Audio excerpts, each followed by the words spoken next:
大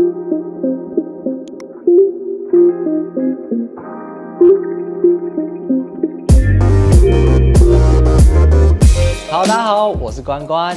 我们这次要带大家来到的是金峰乡的嘉兰部落。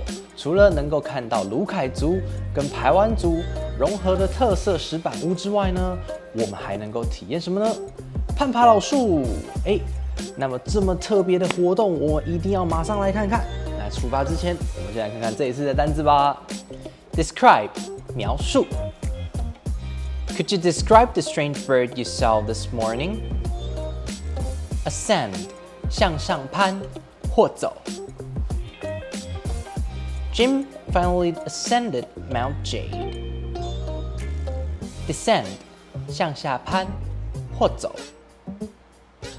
The cat descended the stairs. Damage 损伤，造成伤害。这个字有名词跟动词，一起来看看吧。Getting hit in the head by a basketball can cause brain damage. Many crops were seriously damaged by the typhoon. Press 按压。Press the button to activate the machine.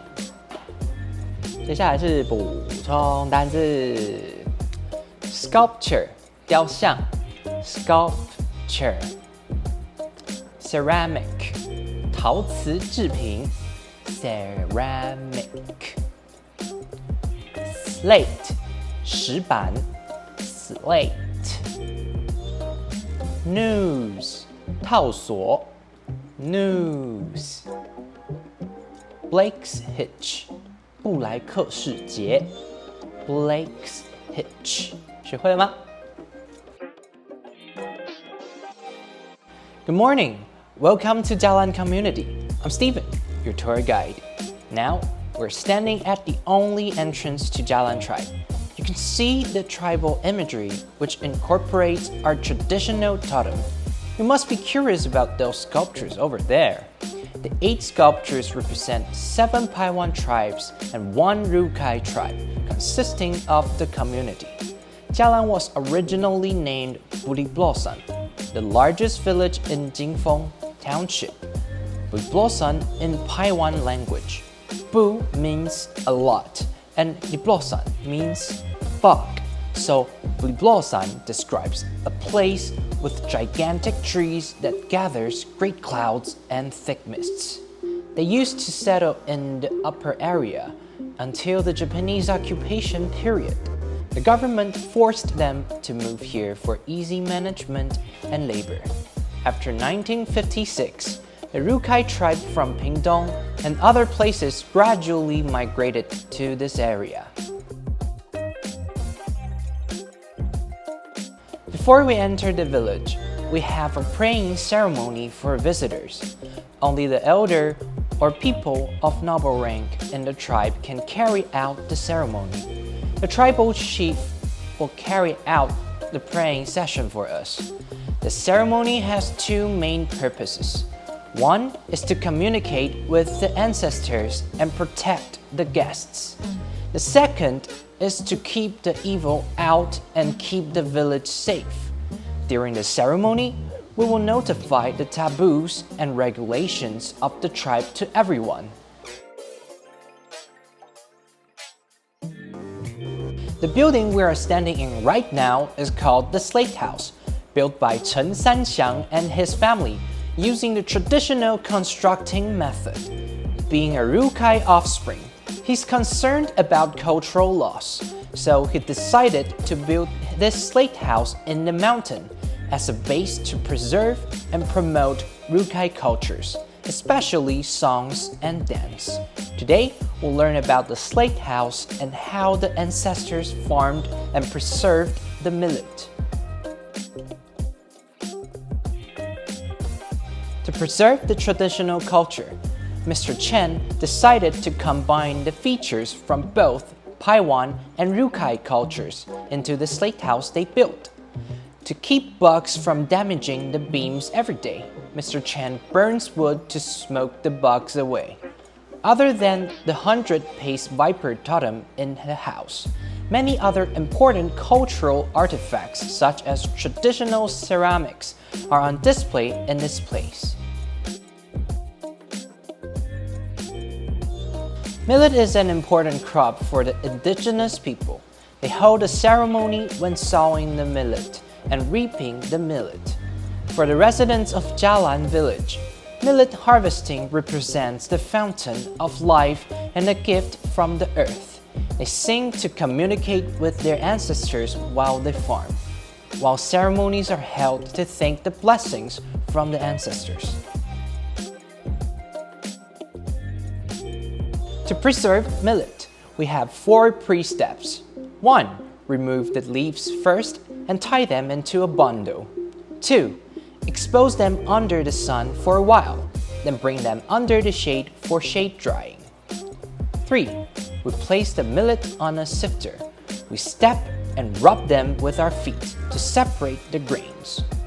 4. We sift to get rid of the dry stalks. The process takes 2 or more people to make it efficiently. Millet is essential in the indigenous diet.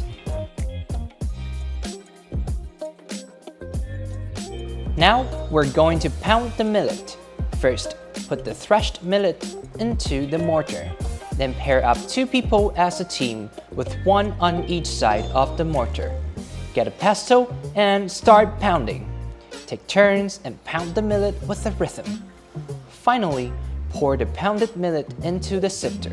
Then rotate the sifter up and down to rid the husk. Millet only yields a little compared to other crops like rice, which could produce nearly 3 times more than the millet. To keep the birds from eating the millet, farmers used to go crop checking to chase the birds away. Then they started to hang materials that make noises to scare the birds away, such as dried beast bones or bamboo tubes. As I mentioned, Buliblosan means a place with great clouds, thick mist, and gigantic trees. Here, you'll encounter 2 giant trees, the 100-year-old autumn maple tree and the avatar, white bayang tree, which we are going to climb. We will experience 2 ways of tree climb, freehand climbing and rope climbing. With the advancement of rope and material technology, people finally have the opportunity to explore the ecology of the tree canopy.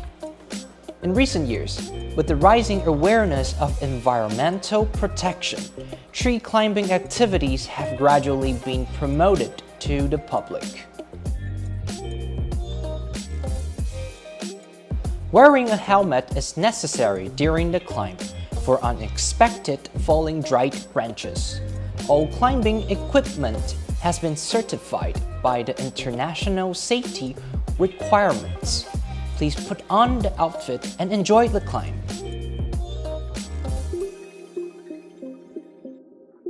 Rope tree climbing allows us to stand or sit on a tree with the support of the rope by pushing, pulling, and kicking with our hands and legs. Freehand climbing means climbing on a tree with bare hands and feet. It's similar to the principle of rock climbing. Only one movement from your hands or legs at a time to stay balanced on tree. For rope climbing, first sit on the rope. To ascend, raise your legs, loosen the knot with both hands, and then push the knot upward. Then hold the lower part of Blake's hitch. Now, gather the strength from your thighs and strike down to lift yourself. Sit on the rope again and remove your hands from the rope. Repeat if you want to ascend again. To descend, have your feet free from the rope with one hand holding the main rope. Then operate the Blake's hitch with one hand with your fingers pressing the noose on top of the Blake's hitch instead of holding the whole thing. 感谢收看，如果喜欢我们的影片的话，可以帮我们订阅、按赞、还有分享。也可以帮我们开启小铃铛，这样子新影片上架的时候就可以随时看见咯。我是关关英文的关关，陪你英文导览，关关难过关关过。我们下次影片再见咯，拜拜。